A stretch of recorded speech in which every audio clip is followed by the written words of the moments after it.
Indonesia, jumpa lagi dengan saya di channel Zona Tutorial Mahmud ya.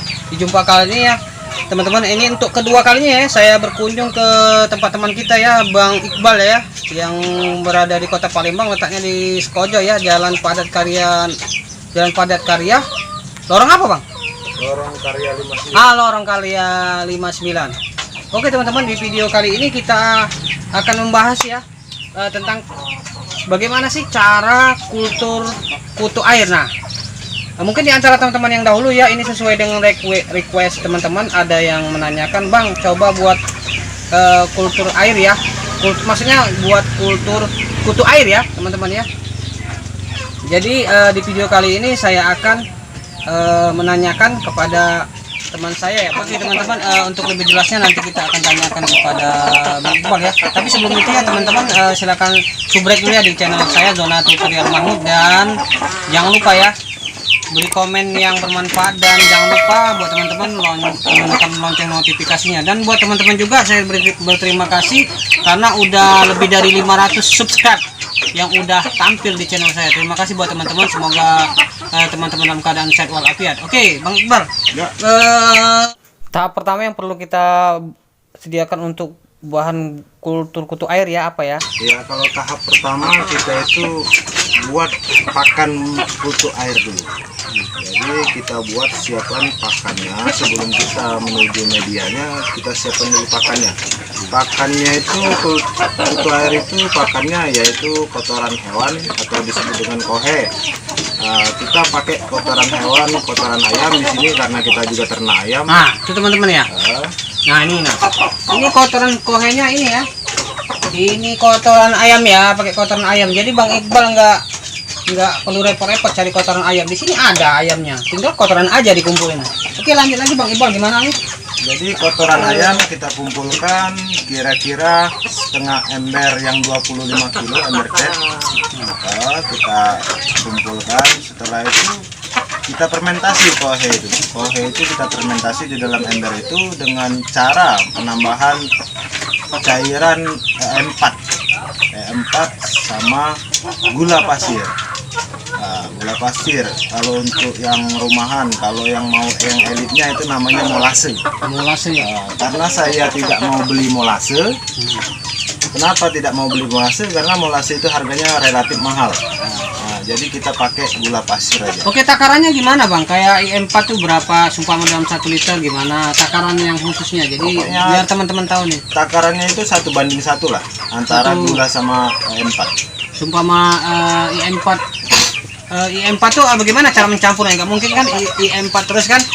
Mungkin kan ditetesin, sumpama kita menyediakan air 1 liter, ditetesin berapa tetes maksudnya gitu. Jadi IM4 nya itu untuk setengah ember itu cuman kita pakai 1 tutup botol IM4 dicampur dengan gula pasir 2 tutup bisa, 1 tutup bisa, tapi lebih bagus 2 tutup.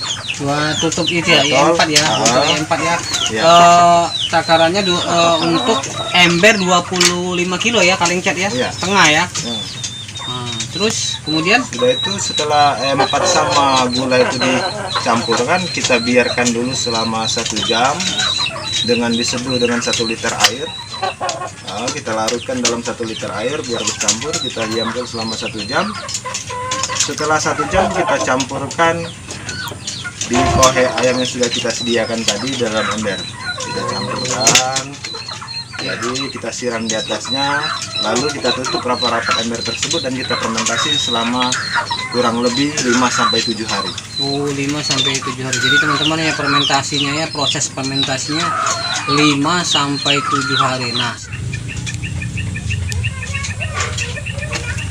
Nah teman-teman ya, ini ya hasil fermentasi ya yang udah 1 minggu ya, inilah contohnya. Jadi biar teman-teman tahu ya, ini udah dikasih IM4, terus gula, media gula, IM4, air setengah ember ya. Embernya kayak gini teman-teman. Ini 25 kilo ya, setengahnya aja airnya, terus dikasih IM4 terus gula. Nah ini hasilnya, ini udah 1 minggu ya nih Bang ya? Ya, 1 minggu. Nah ini udah jadi, ini sudah jadi pakan ternak. Oke. Proses fermentasi apa saja yang perlu dilakukan ya Bang Iqbal? Oke, setelah proses fermentasi untuk menunggu waktu fermentasi 5 sampai 7 hari itu ya kita siapkan media tempat untuk hidupnya kutu air tersebut. Ya, medianya seperti apa, Bang? Medianya di sini kita pakai kolam terpal 100 kali 50 dikali 50 cm dengan diisi air green water. Oh, green water ya? Green water dari air ikan lele. Kalau nggak ada air green water, kita pakai air ikan biasa juga bisa. Air bekas cucian ikan botol cupang bisa. Untuk tahap prosesnya ya, dari tadi fermentasi udah nyediakan bahannya, kemudian setelah itu gimana lagi, Bang? Apa kita masukkan bibitnya gimana tuh? Bibitnya itu yang paling penting. Nah, itu kan nggak mungkin langsung jadi kan kalau nggak ada biangnya. Teman-teman, betul kan? Iya. Jadi setelah media kita buat tadi, kalau pakai green water aman lah. Karena green water itu udah jadi kan. Nah, kalau kita pakai air ikan cupang, karena susah mencari green water, kita aplikasikan pakai air ikan cupang dengan cara membuat green water sendiri. Green water tersebut dibuat dengan cara penambahan daun pepaya. Daun pepaya ya, daun pepaya 5 lembar. 5 lembar. Nah, kita serut atau kita blender lah sampai halus. Setelah di blender sampai halus, kita campurkan dengan air dan peras. Setelah itu kita taburkan ke dalam kolam media tadi. Oh, jadi intinya daun ketapang tadi kita blender halus, kemudian kita peras ya airnya daun itu. Pepaya. Ya, daunnya dibuang atau gimana? Kalau di sini saya nggak dibuang daunnya. Langsung dimasukin aja ya. Dimasukin sama airnya ya. Iya, sama airnya. Nah, terus setelah kita siapkan bahan-bahan itu, terus kita masuki biangnya ya. Enggak, ditunggu dulu selama 2 hari. Diendapkan dulu. Ya, 2 hari karena setelah 2 hari itu kan daun pepaya tadi bisa busuk. Nah, dia bisa busuk, sudah itu kita tambahkan juga cacing sutra. Gunanya cacing sutra tuh buat apa itu, Bang? Cacing sutra ini sebagai hewan pengurai. Jadi dia bisa mengurai semua bahan-bahan kotoran yang dalam bak media tersebut agar tidak mengandung amonia. Jadi intinya itu berguna ya. Iya. Makanya kita ada juga pakai cacing sutra. Cacing sutra itu ya gini, Bang, takarannya biar teman-teman tahu ya. Untuk satu terpal tadi ukuran berapa? 100 kali 50 kali 50 cm. Oh iya, itu cacing sutranya yang perlu tuh berapa dicampurkan tuh? Berapa banyak? Enggak banyak, dari setengah gelas sampai 1 gelas saja. Gitu aja. Jadi gunanya untuk menguraikan. Nah, setelah kita masukkan biang itu ditunggu selama proses berapa hari atau berapa minggu itu baru kelihatan kutu airnya udah nampak itu udah. Ini kita bermain dengan itu ya, kutu air ya. Kutu air itu punya masa hidup paling lama dia 2 minggu. Jadi setelah 2 minggu itu kutu air akan mati setelah melahirkan. Jadi dalam 1 minggu jangan heran kalau kutu airnya itu nggak ada di dalam kolam terpal karena dia masih berbentuk bayi kutu air, babynya. Oh gitu ya? Iya, baby. Jadi kalau baby kutu air itu dia nggak di atas, dia di dasar mainnya. Oke, baik, Bang. Ini kan Abang kultur kutu air ya, itu di indoor ya, di luar ya? Ya, di indoor. Nah, di luar itu sebaiknya nggak terkena langsung air hujan ya? Apa gimana? Kalau air hujan terkena nggak apa-apa, tapi jangan terlalu banyak karena nanti bisa menambah volume air tersebut dan zat-zatnya itu berkurang juga. Oh, jadi yang kalau udah kena matahari ataupun kena air hujan nggak masalah ya? Nggak masalah. Tapi sebenarnya sih saya udah lihat pernah teman menggunakan media box kulkas ataupun sejenisnya itu di luar tapi harus memakai tutup. Jadi biar rapat, jadi enggak terkena air hujan. Kalau kena istilahnya siang hari baru dibuka, jadi matahari langsung bisa masuk. Itu gimana? Ya kalau kita kayak gitu kan, kalau seandainya hujan mau gede dan hujannya besar, jadi kita tutup agar tidak termasuk terlalu banyak volume air yang baru. Nah, yang bisa karena air hujan itu kan mengandung zat-zat yang kita tidak ketahui kan. Oke.